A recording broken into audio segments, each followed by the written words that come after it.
আসসালামু আলাইকুম রহমতুল্লাহি ওবরকাতুহ। সম্মানিত দর্শক, কি একটা বিশ্রী অবস্থায় যেন আমরা পড়ে গিয়েছি। আমাদের এই বাংলাদেশের যে রোহিঙ্গা সমস্যাটি, এটি কেবলমাত্র আমাদের দেশের সমস্যা নয়, এমনকি আঞ্চলিক সমস্যা নয়। It's a global crisis. একটা জাতিগোষ্ঠীকে ধ্বংস করার জন্য প্রায় 12 থেকে 15 লক্ষ মানুষকে বাংলাদেশের মতো একটি রাষ্ট্রে একেবারে পুশ ইন করা হলো, ঢুকিয়ে দেওয়া হলো। এবং এই ঘটনার সঙ্গে ভারত জড়িত, চীন জড়িত, মায়ানমার জড়িত, এমনকি আমেরিকার যে গ্রিন সিগন্যাল নেই, এটা কিন্তু এখন বলা যাচ্ছে না। তো আওয়ামী লীগ জামানাতে যখন এটা প্রবল আকার ধারণ করলো, সেই প্রথমে তারা শুরু করলো 2012 সনে, তারপরে আবার দ্বিতীয় দফাতে যখন সেই 2014 সনের নির্বাচনের পর আবার আওয়ামী লীগ ক্ষমতায় এলো, তখন এটি ব্যাপক আকারে বাংলাদেশে আসা শুরু করলো। তো আমরা সাধারণত এরা খুব অল্পতে তুষ্টি লাভ করি। ওই সময়তে আমাদের দিনী ভাই বোনেরা সবাই জান্নাত পাওয়ার আশা করলো। রোহিঙ্গা ভাই বোনদেরকে আশ্রয় দেওয়ার জন্য দেশের সব মানুষ ঝাঁপিয়ে পড়ল। এবং ক্ষমতাসীন সরকার তারাও মনে করলো যে এই কাজ করে যদি মানবতার মা, মাদার অফ হিউম্যানিটি, এই উপাধি পাওয়া যায়, নোবেল পুরস্কার পাওয়া যায়, তাহলে দেশের কি হলো না হলো এটা পরে দেখা যাবে। ফলে রাষ্ট্রনায়কোচিত যে চিন্তা, কিংবা আমাদের দেশের যে সাধারণ নাগরিকদের যে আবেগ বর্জিত বাস্তব চিন্তা, এটি না থাকার কারণে আমাদের সেই জাতীয় আয়ের উপর রোহিঙ্গারা এসে ভাগ বসালো। এবং আপনারা অবাক হয়ে যাবেন যে এ পর্যন্ত রোহিঙ্গাদের পিছনে না হলেও 60 থেকে 70 হাজার কোটি টাকা বাংলাদেশের, এই দরিদ্র বাংলাদেশের পকেট থেকে চলে গিয়েছে এদেরকে খাওয়ানোর জন্য, পড়ানোর জন্য। এবং পুরো এলাকা, মানে কক্সবাজার, চট্টগ্রাম, বান্দরবন, রাঙামাটি থেকে শুরু করে এমনকি সৌদি আরব পর্যন্ত এই বাংলাদেশি রোহিঙ্গাদের যে দাপট, যারা এর ভুক্তভোগী কেবল তারাই বলতে পারবেন যে রোহিঙ্গাদের কারণে তাদের জীবনযাত্রায় কি পরিমাণ ক্ষয়ক্ষতি হচ্ছে। তো এই সমস্যাটা প্রকট থেকে প্রকট আকার ধারণ করছে, আমাদের এখানে মানবিক বিপর্যয় তৈরি করে ফেলেছে। এবং একই সঙ্গে সীমান্তের ওপারে, টেকনাফ সীমান্তের ওপারে মায়ানমারের যে সামরিক জান্তা সরকার, স্বৈরাচারী সরকার, তাদের সঙ্গে সেখানকার যে বিদ্রোহী গোষ্ঠী আরাকান আর্মি, সেই আরাকান আর্মির যে দীর্ঘদিন যুদ্ধ, সেই যুদ্ধের পরিণতিতে এখন পুরো রাখাইন অঞ্চল তারা দখল করে নিয়েছে।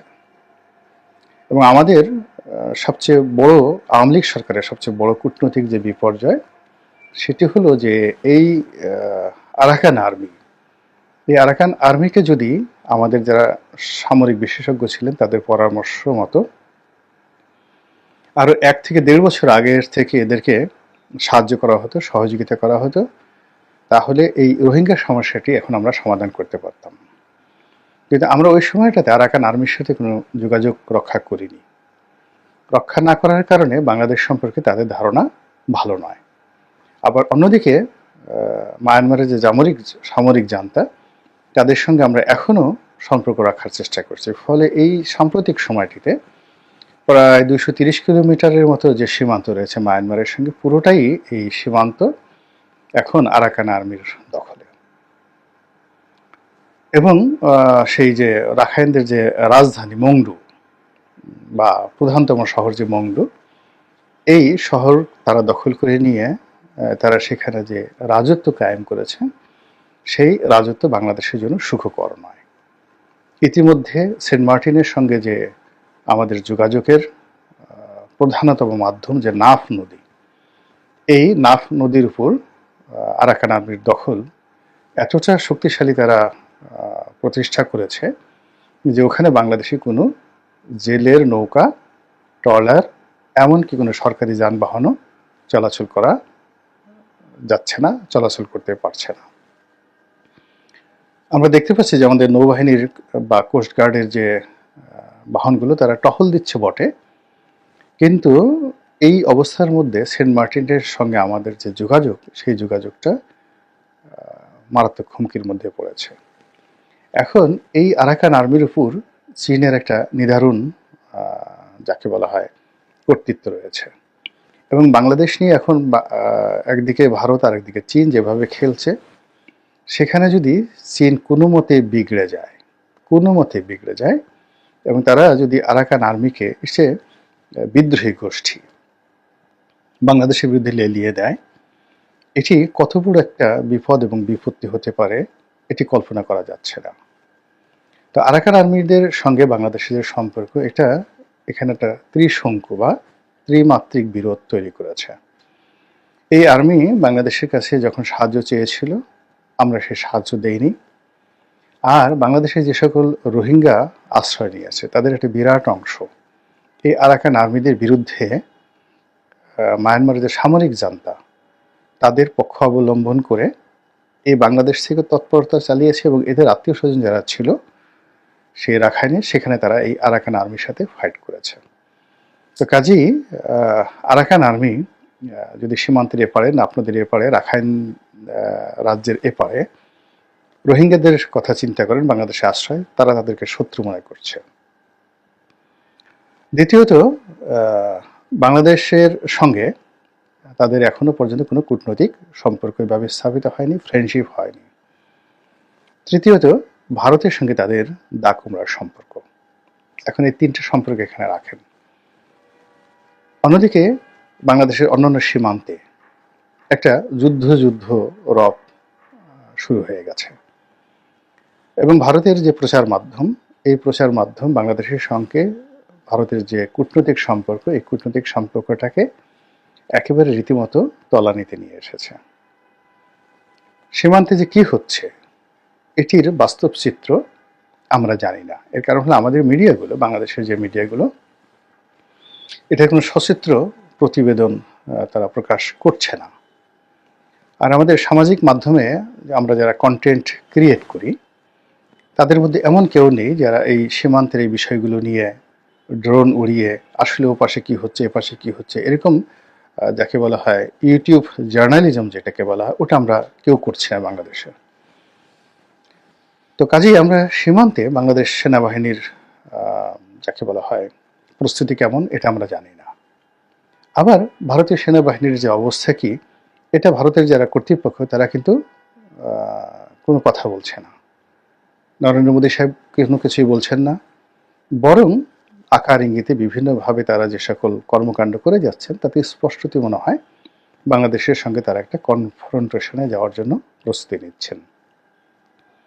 অন্যদিকে ভারতের অনেক সিনিয়র সাংবাদিক, রাজনীতিবিদ, তারপর বুদ্ধিজীবী, অবসরপ্রাপ্ত সামরিক কর্মকর্তা, তারা ক্রমাগত উস্কানি দিয়ে যাচ্ছে বাংলাদেশকে আক্রমণ করার জন্য, এবং যাচ্ছে তাই ভাষায়। তো এই সমীকরণটা আপনি রাখেন, একটা সমীকরণ হলো এটা, অর্থাৎ আমাদের এই দেশে আমরা কিছু জানি না, আর ওদিকে ভারত থেকে যা জানছি তারা বলতে গেলে আমাদেরকে আতঙ্ক ধরিয়ে দেয়, এই বুঝি ভারত আক্রমণ করে বসলো। 2 নম্বরে যেটা হলো, সরকারের পক্ষ থেকে এখন যারা আছেন তাদের যেহেতু পাবলিক রিপ্রেজেন্টেশন নেই, জনগণের প্রতিনিধি তাদের মধ্যে নেই, ফলে ওই যে সীমান্ত এলাকাতে, বাংলাদেশের সীমান্ত এলাকাতে সত্যিকার অর্থে জনগণের যে দুর্ভোগ, দুর্দশা, আতঙ্ক, কিংবা এই সরকারের সঙ্গে যারা সম্পৃক্ত রয়েছেন তাদের রাজনৈতিক অভিজ্ঞতা না থাকার কারণে, এবং তারা খুব অলনে সাডেন এসে উপদেষ্টা হয়ে যাওয়ার কারণে এই দেশের রাজনীতিতে যদি বিপর্যয় ঘটে, এদেশের স্বাধীনতা সার্বভৌমত্বে যদি একটা সমস্যা হয়, এদেশের যে সামরিক তন্ত্র, মিলিটারি সিস্টেম, এটাতে যদি একটা সমস্যা হয়, তাহলে এই সমস্যাগুলো পুরো রাষ্ট্র ব্যবস্থাকে যে কতটা হুমকির মধ্যে ফেলবে, এটি বোঝার জন্য যে রাজনৈতিক প্রজ্ঞা দরকার, সেন্সিবিলিটি দরকার, এটি বর্তমান প্রশাসনের নেই। ফলে এখানে এক ধরনের ল্যাকিংস বা এক ধরনের শূন্যতা এখানে তৈরি হয়ে গেছে। 3 নম্বর হলো যে আমাদের এই ভারতের সাথে যদি আমরা একটি সম্পর্ক করতে চাই তাহলে চীন এটাকে মেনে নেবে না। আবার আমরা যদি চীনের সঙ্গে এই মুহূর্তে একটি সম্পর্ক রাখতে চাই সেটাও ভারত মেনে নেবে না। ফলে ভারতের সঙ্গে বাংলাদেশের যে সীমান্ত, এখানে 3টা সমস্যা, আর মায়ানমারের সঙ্গে বাংলাদেশের যে সম্পর্ক সেখানে 3টি সমস্যা। এই 3টি সমস্যা 3, 3, 6, তার উপরে 7 নম্বর সমস্যা হলো শেখ হাসিনা। তিনি দিল্লিতে আছেন এবং সেখানে বসে ক্রমাগত যে কথাগুলো বলছেন, যে ভয়েস মেসেজ দিচ্ছেন, যে টেলিফোন সংলাপগুলো প্রকাশিত হচ্ছে ইত্যাদি আরও অনেক কিছু, যা কিনা আমাদের এই যে বাংলাদেশের যে বর্তমান চলমান অবস্থা সেই অবস্থাকে আরও উত্তাল করে তুলছে।